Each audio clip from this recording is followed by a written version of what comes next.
If you're thinking about getting chickens, and it doesn't matter whether you live in Kingston or one of the surrounding towns and you live in a residential neighborhood and not on a farm, there are some things you need to do before you go out and buy them, or even before you buy the coop. First of all, I would check with either animal control or animal inspector. Certain areas of towns may allow it and certain areas may not. Depending upon the density of the population, the space of the houses apart from one another. And then you probably want to speak with your zoning officer. Much of this is zoning. It depends on what part of town you live in and how that particular zone, what the rules in your town are.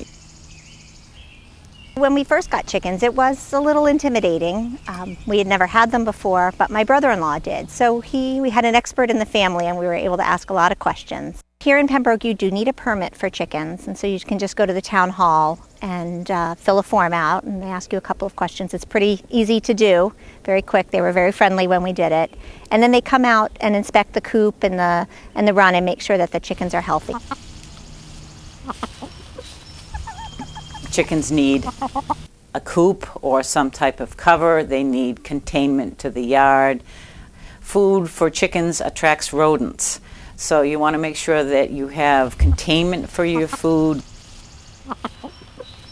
We have 2 coops. The first one has 4 nesting boxes in it, and it's really just a space for them to lay their eggs. And it has a door that you can lift up and just grab the eggs. And then the larger coop is 4 by 8, so that's 32 square feet, and that's about enough for 8 hens. Right now we have 2 roosters. We have Poochie and a new one. We have 8 laying hens, and we have 5 babies in the coop. So we get about 6 or 7 eggs a day, and they usually all lay around the same time of day. So you can go out once a day and get the eggs during most of the mild weather.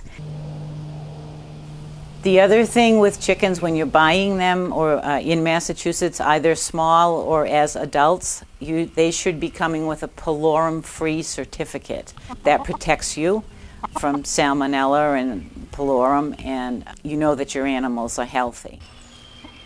It's handy to have them here. We eat a lot of eggs, a lot more than when we went to the store to buy them. The eggs are yummy. The yolks are bright orange, and they stand really tall up, and they're just great. So if you're going to get chickens, please check with your local authorities, make sure that it's okay, how to do it, where you can do it. Then it's important that you educate yourself with regard to having healthy birds. There's a great website, the Massachusetts Division of Agricultural Resources. You can go there and there's a multitude of easy to understand information about having great organic eggs in your own backyard. So in the end, we were really happy that we decided to get chickens. They're not as much work as we thought. It's very low maintenance, way less than a dog, more like a cat. And it's been fun, and I think we're a better family for having this in our lives.